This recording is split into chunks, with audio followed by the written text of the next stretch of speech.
আসসালামু আলাইকুম রহমতুল্লাহ বারকাতুহু। আউযু বিল্লাহি মিনাশ শাইতানির রাজিম।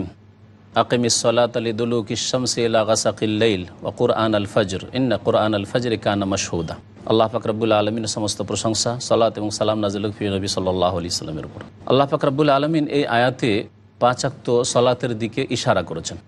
মহান আল্লাহ নবী করিম সাল্লাল্লাহু আলাইহি সাল্লামকে সম্বোধন করে বলছেন, আকিমিস সালাহ, সালাত প্রতিষ্ঠিত করো, লিদুলুকিশ শামস, সূর্য মাথার ওপর থেকে ঢলে যাওয়া থেকে এলা গাসাকিল লাইল, রাতের গভীর অন্ধকার পর্যন্ত।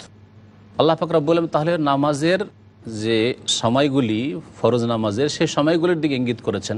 কোরআনে কারিমে কোথাও 5 বলে আল্লাহ পাক রব্বুল আলামিন উল্লেখ করেনি নামাজের কথা, তবে ইঙ্গিতে একাধিক আয়াতে 5 ওয়াক্ত সালাতের কথা আল্লাহ পাক উল্লেখ করেছেন। তার মধ্যে একটি আয়াত হচ্ছে এই আয়াতটি।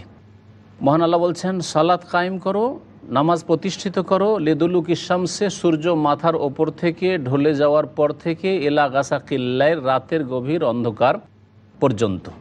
তাহলে নামাজের সময় হচ্ছে এই সময়গুলি, সূর্য ঢলে যাওয়ার পর থেকে রাতের অন্ধকার পর্যন্ত। এই দুইটি শব্দে আল্লাহ পাক রব্বুল আলামিন 4টি নামাজের কথা ইঙ্গিত করেছেন। সূর্য ঢলে যাওয়ার পর জোহর নামাজ এবং তার কিছুক্ষণ পরে আসর নামাজ, এই দুইটি নামাজ বলা হয়েছে। এলা গাসাকিল লাইল, রাতের অন্ধকার পর্যন্ত, এতে মাগরিব এবং এশার দিকে ইঙ্গিত করা হয়েছে। ওয়া কুরআনাল ফজর, আর 5ম ওয়াক্তের দিকে ইশারা বরং স্পষ্ট করে বলা হয়েছে ওয়া কুরআনাল ফজর, এবং ফজরের তেলাওয়াত। আল্লাহ পাক রব্বুল আলামিন সালাতুল ফজর না বলে কুরআনাল ফজর বলেছেন, ফজরের তেলাওয়াত। কোরআন মানে হচ্ছে কিরাত, এখানে ওয়া কিরাআতুল ফজর, ফজরের তেলাওয়াত অর্থাৎ ফজরের সালাত কায়েম করো। ফজরের নামাজকে আল্লাহ পাক ফজরের তেলাওয়াত কেন বললেন? এই জন্য বললেন যে ফজরে লম্বা তেলাওয়াত করা হচ্ছে সুন্নত সম্মত। আল্লাহ পাক রব্বুল আলামিন ফজরের নামাজের কথা এই দিয়ে উল্লেখ করলেন। তারপরে বিশেষ করে আল্লাহ পাক ফজরের তেলাওয়াতের কথা কেন উল্লেখ করলেন, বা ফজরের নামাজের কথা, ইন্না কুরআনাল ফজরি কানা মাশহুদা, কারণ ফজরের তেলাওয়াতে অসংখ্য ফেরেশতা উপস্থিত হয়ে থাকে। ফজরের তেলাওয়াতে বিশেষ করে অসংখ্য ফেরেশতা উপস্থিত হয়ে থাকেন। যেমন নবী করিম সাল্লাল্লাহু আলাইহি সাল্লামের সহিহ হাদিস রয়েছে, সহিহ বুখারীতে, সহিহ মুসলিমে, ইয়াতাআকাবুনা ফীকুম মালায়েকাতুম বিল-লাইলি ওয়া মালায়েকাতুম বিন-নাহার, তোমাদের মাঝে ফেরেশতাগণ যারা আমল লিখেন, আমলকে সুরক্ষিত করেন, তারা পালাক্রমে আসতে থাকেন। মালায়েকাতুম বিল-লাইল, একদল ফেরেশতা রাত্রে আসেন, মালায়েকাতুম বিন-নাহার, আরেক দল ফেরেশতা দিনে আসেন। ওয়াইজতামিউনা ফি সলাতিল আসরি ও সলাতিল ফজর, এবং তারা একত্রিত হন, 2 শিফটের ফেরেশতা একত্রিত হন আসরের সালাতে এবং ফজরের সালাতে। ফজরের নামাজে রাতে যেসব ফেরেশতা ডিউটি করেছেন আসর থেকে নিয়ে ফজর পর্যন্ত, তারাও হাজির আছেন। আর যারা ফজরে উপস্থিত হয়েছেন দিনে ডিউটি করার জন্য আসর পর্যন্ত থাকবেন, সেই দলও হাজির আছেন। আল্লাহ পাক রব্বুল আলামিন ফজরের কথা উল্লেখ করে বলছেন, ইন্না কুরআনাল ফজরি কানা মাশহুদা, নিশ্চয়ই ফজরের সালাতে অসংখ্য ফেরেশতা হাজির হয়ে থাকেন। ওয়ামিনাল লাইলি ফাতাহাজ্জাদ বিহি, আর রাতের একটা অংশে হে নবী তুমি তাহাজ্জুদ কায়েম করো, তাহাজ্জুদ পড়ো। তাহাজ্জুদ পড়া, তাহাজ্জুদের নামাজকে তাহাজ্জুদ এই জন্য বলা হয়, ঘুম ত্যাগ করে যে সালাত আদায় করতে হয়। সারা বিশ্ব ঘুমিয়ে থাকে, সেই সময় অল্প কিছু লোক, আল্লাহর নেক বান্দারা, সৎকর্মশীলরা আল্লাহর সাথে চুপিসারে কথা বলে এবং তাহাজ্জুদের সালাত আদায় করে। তাই এই তাহাজ্জুদের সালাতকে তাহাজ্জুদ বলা হয়। এই সালাতকে, এই নামাজকে কিয়ামুল লাইল বলা হয়। রাত্রে দীর্ঘক্ষণ দাঁড়িয়ে নবী করিম সাল্লাল্লাহু আলাইহি সাল্লাম যেহেতু এই তাহাজ্জুদের নামাজ আদায় করতেন, সেজন্য কি কিয়ামুল লাইল বলা হয়। এই নামাজ যদি রমজানে কেউ আদায় করে তাহলে তাকে কিয়ামে রমাদানও বলা হয়, আর তারাউইহ বলা হয়। একই নামাজের বিভিন্ন নাম। তো আল্লাহ পাক রব্বুল বলছেন যে রাতের কিছু অংশে তাহাজ্জুদ আদায় করো হে নবী সাল্লাল্লাহু আলাইহি সাল্লাম। নাফিলা তাল্লাকা, আপনার জন্য এটি অতিরিক্ত বিষয়, আপনার জন্য এটি অতিরিক্ত বিষয়। অনেকের মতে নবী করিম সাল্লাল্লাহু আলাইহি সাল্লামের ওপর তাহাজ্জুদের নামাজ ফরজ ছিল, কারণ সূরা মুজাম্মিল আল্লাহ পাক রব্বুল বিশেষভাবে নবী করিম সাল্লাল্লাহু আলাইহি সাল্লামকে সম্বোধন করেছেন, ইয়া আইয়ুহাল মুজাম্মিল কুমিল লাইলা ইল্লা কালিলা, হে বস্ত্র আবৃত তুমি কুমিল লাইলা, রাতের কিয়াম করো। এখানে আল্লাহ পাক কিয়ামের কথা বলেছেন, রাতের কিয়াম করো অর্থাৎ রাত্রে দীর্ঘক্ষণ দাঁড়িয়ে তাহাজ্জুদের সালাত আদায় করো, ইল্লা কালিলা, অল্প কিছু সময় বাদ দিয়ে। রাতের অধিকাংশ সময় তাহলে আল্লাহ পাক তাহাজ্জুদ আদায় করতে বলছেন। এ তাহাজ্জুদের পরিমাণ নবী করিম সাল্লাল্লাহু আলাইহি সাল্লামের কত ছিল বা কতটা আল্লাহ পাকের পক্ষ থেকে আদেশ ছিল, তাও আল্লাহ পাক আগের আয়াতগুলিতে উল্লেখ করেছেন সূরাতুল মুজাম্মিলে, নিসফাহু আও ইনকুস মিনহু কালিলা আও জিদ আলাইহি ওয়ারাত্তিলিল কুরআনা তারতিলা। আল্লাহ পাক বলছেন নিসফাহু, রাতের অর্ধেকাংশ, আও ইনকুস মিনহু কালিলা, অথবা তার একটু কম করেন অর্থাৎ 1/3 অংশ, আও জিদ আলাইহি, অথবা তার একটু বেশি করেন অর্থাৎ 2/3 অংশ, অর্ধেকের চাইতে বেশি করেন অর্থাৎ 2/3 অংশ। নবী করিম সাল্লাল্লাহু আলাইহি সাল্লাম এই 3 রকমের তাহাজ্জুদ আদায় করেছেন। অর্ধেক রাত, 1/3 অংশ রাতের, বা 2/3 অংশ, এমন দীর্ঘ তাহাজ্জুদ সালাত আদায় করেছেন নবী করিম সাল্লাল্লাহু আলাইহি সাল্লাম। হাত্তা তাফাত্তারাত কাদামাহ, নবী করিম সাল্লাল্লাহু আলাইহি সাল্লামের পাগুলি ফুলে যেত। মা আয়েশা রাদিয়াল্লাহু তাআলা আনহা বলছেন যে ইয়া রাসূলুল্লাহ, আপনি এত লম্বা তাহাজ্জুদ পড়ে নিজেকে কষ্ট দেন কেন, এত কেন কষ্ট করেন? ওয়াকাদ গাফারাল্লাহু লাকা মা তাকাদ্দামা মিন যামবিকা ওয়া মা তাআখার, আপনার আগের পরের গুনাহ আল্লাহ মাফ করে দেওয়ার অগ্রিম ঘোষণা করেছেন। তারপর নবী করিম সাল্লাল্লাহু আলাইহি সাল্লাম মাসুম, যদি ধরে নেওয়া হয় তাহলে আল্লাহ পাক মার্জনার ঘোষণা করে দিয়েছেন। লিয়াগফিরা লাকা আল্লাহু মা তাকাদ্দামা মিন যামবিকা ওয়া মা তাআখার, সূরাতুল ফাতিহা আল্লাহ পাক উল্লেখ করেছেন। তো আপনি এত কষ্ট করে কেন নফল নামাজ, এই তাহাজ্জুদের নামাজ আপনি পড়েন? নবী করিম সাল্লাল্লাহু আলাইহি ওয়াসাল্লাম কি উত্তর দিয়েছিলেন? আফালা আকুন আবদান শাকুরা, আমি কি শুকরগুজার বান্দা হব না? আমি কি আল্লাহ পাকের শুকরিয়া আদায় করব না? তাহলে এর দ্বারা বোঝা যায় যে যত বেশি আল্লাহ পাক আপনাকে নিয়ামত দিয়েছেন, যত আপনার উপর আল্লাহ পাকের অনুগ্রহ হয়েছে, তত বেশি আপনাকে শুকরগুজার হওয়া উচিত। আপনাকে যদি খুব সুন্দর আল্লাহ করেন তাহলে তার আপনি অতিরিক্ত শুকরিয়া আদায় করবেন। আপনাকে যদি অনেক বেশি আল্লাহ ধন সম্পদ দেন তাহলে তার অতি শুকরিয়া আদায় করবেন। আল্লাহ পাক আপনাকে হজের তৌফিক দান করেছেন, অনেক লোককে হজের তৌফিক দান করেননি, তো আল্লাহ পাকের অধিক শুকরিয়া আদায় করবেন। আল্লাহ পাক এভাবে যদি আপনাকে নেতৃত্ব দান করেন, সন্তান সন্ততি দান করেন, তাহলে আল্লাহ পাকের অধিক শুকরিয়া আদায় করবেন। লাইন শাকারতুম লাযিদান্নাকুম, আল্লাহ পাক কোরআনে কারিমে তার নীতিমালা ইরশাদ করেছেন, তোমরা যদি শুকরিয়া জ্ঞাপন করো আল্লাহ পাকের, তো অবশ্যই অবশ্যই আমি বাড়িয়ে দেব। ওয়াদা করেছেন আল্লাহ পাক রব্বুল আলামিন। শুকরিয়া আদায় করেন, আল্লাহ পাক বরকত দান করবেন।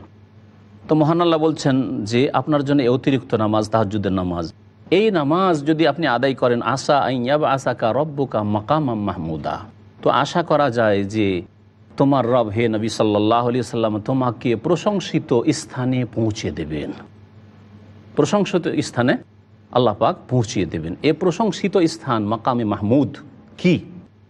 হাদিসে স্পষ্ট বর্ণিত রয়েছে যে নবী করিম সাল্লাল্লাহু আলাইহি সাল্লামের কাছে সমস্ত মানুষ, আদম আলাইহিস সালাম থেকে শুরু করে কিয়ামত পর্যন্ত যত মানুষ রয়েছে, বিচার দিবসে সুপারিশের জন্য হাজির হবে। তার আগে বিভিন্ন আম্বিয়া এবং রসুলগণের কাছে লোকেরা যাবে, এই শাফাতে ওজমা, বৃহৎ শাফাত যাকে বলা হয় শাফাতে ওজমা, তার জন্য যে হাসরের ময়দানের লোকদের জন্য সুপারিশ করা হয় যে তাদের হিসাব নিকাশ শুরু হোক, আর এখান থেকে তারা নিস্তার পাক। কিন্তু এই ক্ষেত্রে কেউ সাহস করবেন না। আদম আলাইহিস সালাম অস্বীকার করবেন সাফাত করতে, আমার দ্বারা হবে না। নূহ আলাইহিস সালাম অস্বীকার করবেন, ইব্রাহিম আলাইহিস সালাম অস্বীকার করবেন, মুসা আলাইহিস সালাম অস্বীকার করবেন, ঈসা আলাইহিস সালাম অস্বীকার করবেন।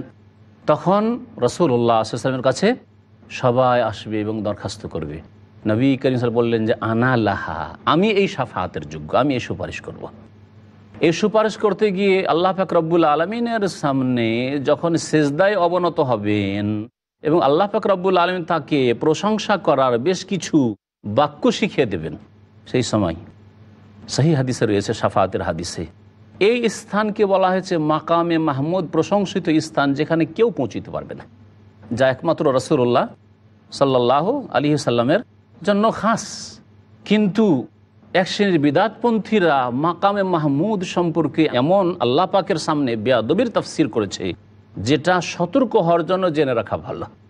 মাকামে মাহমুদ সম্পর্কে এক ব্যক্তি, যেই কিতাব খুব বহুল প্রচারিত, সেই কিতাবে লিখছেন যে মাকামে মাহমুদ মানে আল্লাহ পাক রব্বুল নবী করিম সাল্লাল্লাহু আলাইহি সাল্লামকে আরশ কুরসিতে বসিয়ে দেবেন, তাঁর আরশ কুরসিতে বসিয়ে দেবেন।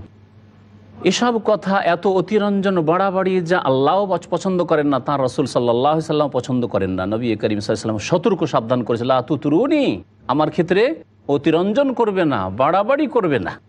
কামা আতরাতিন নাসারা ঈসা ইবনে মারইয়াম, যেমন খ্রিস্টানরা মরিয়ম পুত্র ঈসা আলাইহিস সালাম সম্পর্কে অতিরঞ্জন বাড়াবাড়ি করেছে। তিনি ছিলেন আব্দুল্লাহ, আল্লাহর বান্দা, তাকে ইবনুল্লাহ বানিয়ে দিয়েছে, আল্লাহর পুত্র বানিয়ে দিয়েছে। বাড়াবাড়ি করবে না। ফাইন্নামা আনা আবদুন, আমি একজন গোলাম, দাস। ফাকুলু, সুতরাং তোমরা বলবে আব্দুল্লাহ ও রাসূল, মুহাম্মদকে সাল্লাল্লাহু আলাইহি সাল্লাম আল্লাহ পাকের বান্দা এবং তার রাসূল। বান্দা আল্লাহ পাকের বিশিষ্ট বান্দা, খাস বান্দা, এবং তার রাসূল বান্দা, সুতরাং আল্লাহ পাকের সমতুল্য সমকক্ষ বা তার কিছুতে অংশী নন, বরং আল্লাহ পাকের মুখাপেক্ষী। আর আল্লাহ পাক সম্মানিত করেছেন তাকে রিসালাত দিয়ে, নবুয়ত দিয়ে, সুতরাং তিনি সম্মানিত আল্লাহ পাকের বিশেষ বান্দা। আল্লাহ পাক রব্বুল আলামিন তারপরে ইরশাদ করেছেন নবী করিম সাল্লাল্লাহু আলাইহি সাল্লামের একটি দুয়ার কথা। আল্লাহ পাক আদেশ করেছেন, ওয়াকুল, হে নবী বলো, রব্বি আদখিলনি মুদখালা সিদক ওয়া আখরিজনি মুখরাজা সিদক ওয়াজআলনি মিন লাদুনকা সুলতানান নাসিরা। হে আমার রব, আমাকে প্রবেশ করাও মুদখালা সিদক, সত্য প্রবেশ, অর্থাৎ নিরাপদ স্থানে প্রবেশ। ওয়া আখরিজনি মুখরাজা সিদক, আমাকে বের করো, সত্য বের করা অর্থাৎ নিরাপদ বের করা যদি কোথাও থেকে বের করতে হয়। ওয়াজআলনি মিন লাদুনকা সুলতানান নাসিরা, এবং আমার জন্য তোমার পক্ষ থেকে সাহায্যকারী ক্ষমতা দান করো। আমরা এখানে কিছুক্ষণ বিরতি দিয়ে আবার আমাদের তাফসীরের দিকে ফিরে আসছি।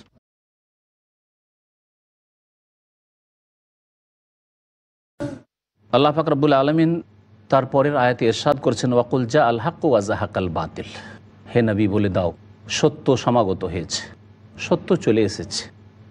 আল কোরআনের আকারে সত্য এসেছে সারা বিশ্ববাসীর জন্য।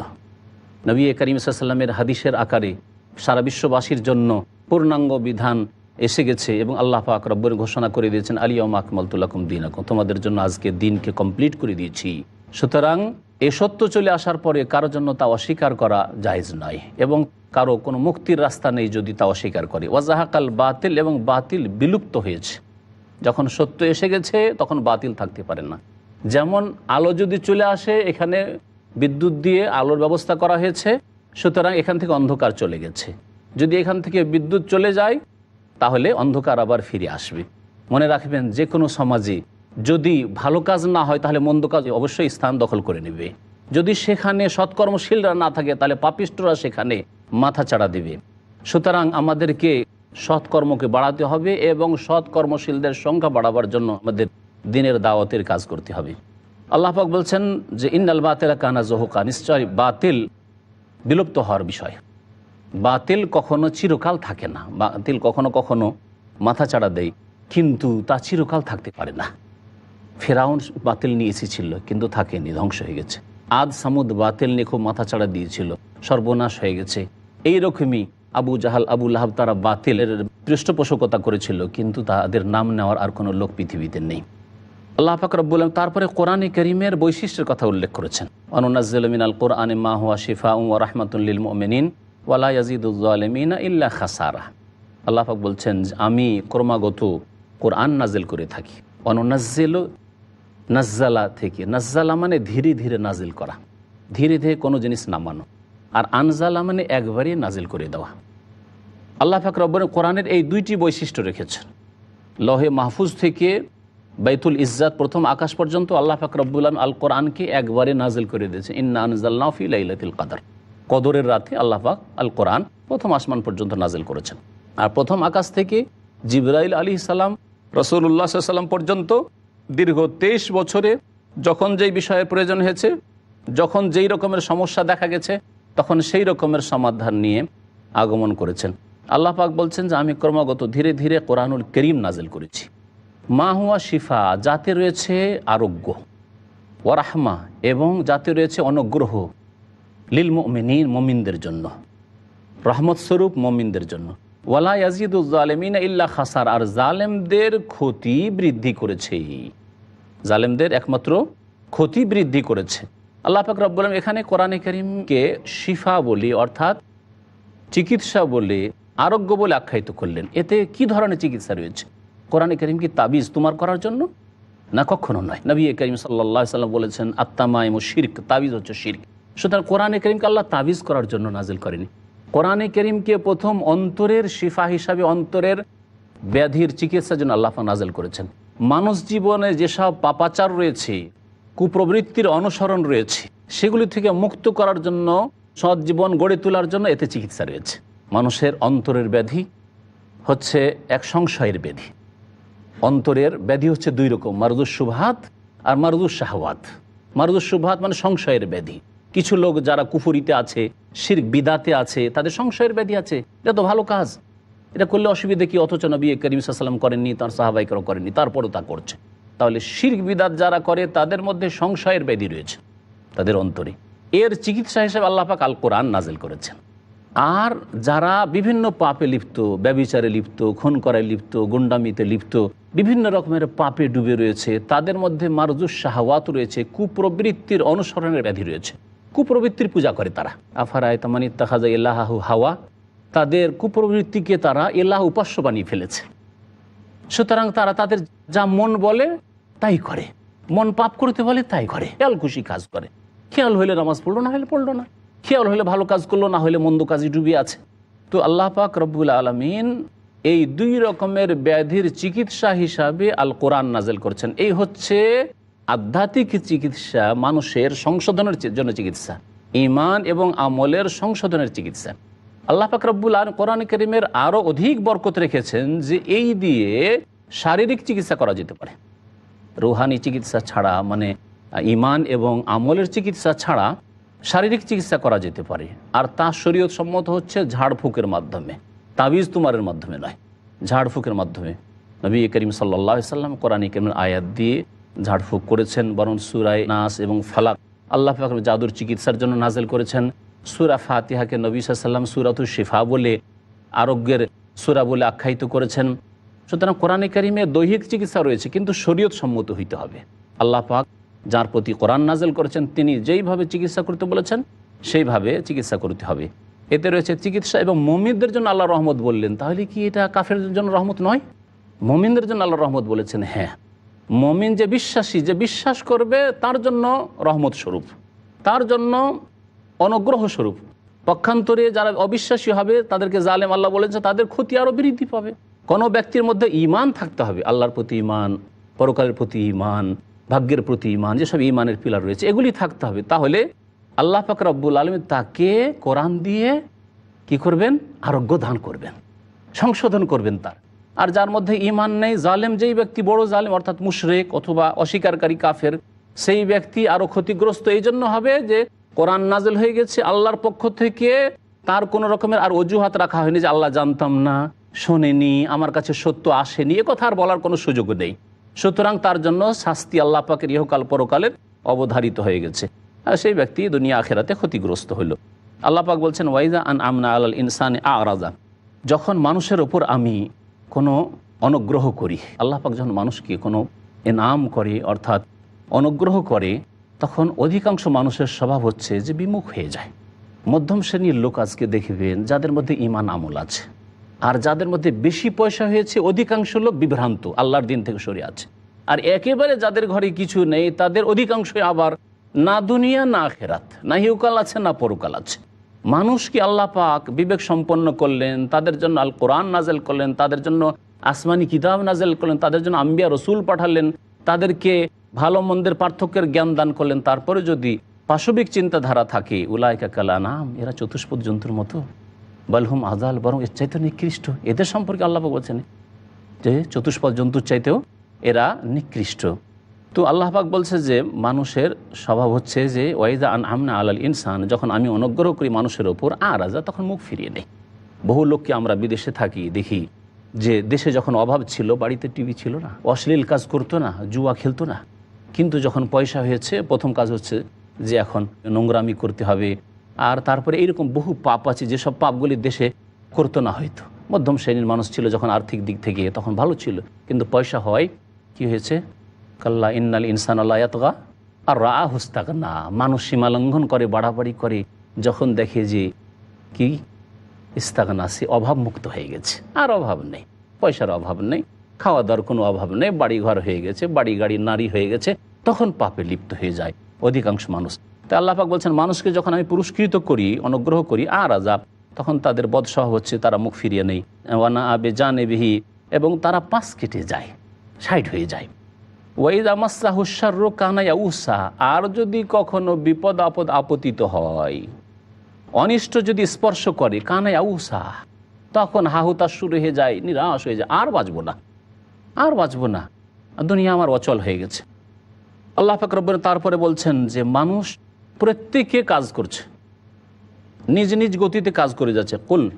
কুল্লু ইয়ামালু আলা শাকিলাতি, হে নবী তুমি বলে দাও প্রত্যেক মানুষ ইয়ামালু আলা শাকিলাতিহি, কাজ করে নিজ নিজ পদ্ধতিতে, নিজের নিজের কাজ করে যাচ্ছে। যার যে রকমের চিন্তাধারা কাজ করে যাচ্ছে। আপনি ভালো মানুষ, আপনি ভালো পন্থায় কাজ করে যাচ্ছেন। একজন খারাপ মানুষ তার নিজ গতিতে নিজের পাপ করে যাচ্ছে। প্রত্যেক মানুষ নিজ নিজ পন্থায় কাজ করছে, কেউ বসে নেই। কেউ ভালো কাজ করছে, কেউ খারাপ কাজে লেগে আছে, বিভিন্ন রকমের কাজে মানুষ লেগে আছে। ফারাব্বুকুম আ'লামু বিমান হুয়া আহদা সাবিলা। সুতরাং তোমার রব সবচেয়ে বেশি জানেন যে রাস্তার দিক দিয়ে কে বেশি হেদায়েত প্রাপ্ত, অর্থাৎ কে বেশি সঠিক পথ পেয়েছে। আল্লাহ পাক ভালো জানেন।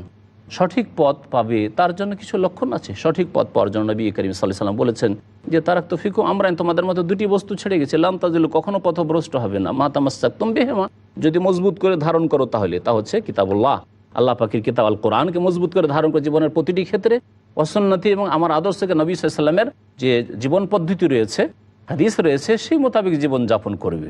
তাহলে শিরক বিদআত থেকেও বেঁচে থাকবে, আর কাবিরা গুনাহ পাপ থেকেও বেঁচে থাকবে। আর আল্লাহ পাকে ওয়াদা করেছেন যারা বড় গুনাহ থেকে বেঁচে থাকে, ইনতাজতানিবু কাবায়িরা মা তুনহাউনা আনহু নুকাফির আনকুম সাইয়্যাতিকুম, তোমরা যদি বড় গুনাহ থেকে বেঁচে থাকো যা তোমাদের নিষেধ করা হয়েছে, তাহলে তোমাদের ছোটোখাটো সাগীরা গুনাহ আমি মাফ করে দেব। আল্লাহ পাক যেন আমাদেরকে ছোট বড় সমস্ত গুনাহ থেকে বেঁচে থাকার তৌফিক দান করেন। ওয়াসআলুনাকা আনির রূহ, তারপরে মহান আল্লাহ ইরশাদ করছেন তারা জিজ্ঞাসা করে রূহ সম্পর্কে, আত্মা সম্পর্কে। মক্কার মুশরিকরা নবী করিম সাল্লাল্লাহু আলাইহি সাল্লামকে জিজ্ঞাসা করেছিল যাতে করে জবাব দিতে না পারে, আর জবাব না দিতে পারলে আমরা তখন তার বিরুদ্ধে মিথ্যার রটনা চালাবো যে সে তো কিছু জানে না, সে তো আসলে নবী নয়, না হলে বলতে পারতো।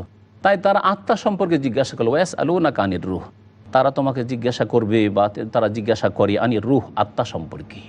আত্মা সম্পর্কে মানুষকে, সাধারণ মানুষকে বুঝি আল্লাহ পাক রব্বুল আলামিন তাদের সেই রকম বোধশক্তি আল্লাহ পাক দেননি। সুতরাং আল্লাহ পাক রব্বুল এক কথায় জবাব দিয়ে তাদের মুখটা বন্ধ করে দিলেন। কুলির রূহ মিন আমরি রব্বি, হে নবী তাদেরকে বলে দাও যে রূহ হচ্ছে আমার প্রতিপালকের আদেশ, আল্লাহ পাকের আদেশ। আদেশ হয়েছে যে রূহ তুমি অমুক ব্যক্তির দেহে চলে যাও, মায়ের গর্ভে সে আসছে, এখন চলে গেছে। আদেশ হয়েছে হে অমুকের দেহ থেকে তুমি বেরিয়ে চলে আসো, বেরিয়ে চলে এসছে। ওমা উতিতু মিনাল ইলমি ইল্লা কালিলা, এবং তোমাদেরকে অল্পই জ্ঞান দান করা হয়েছে। যখন অল্প জ্ঞান দান করা হয়েছে, এই স্বল্প জ্ঞান নিয়ে রুহের ব্যাপার, আত্মার ব্যাপার বুঝবে, এটা তোমাদের পক্ষে সম্ভব নয়।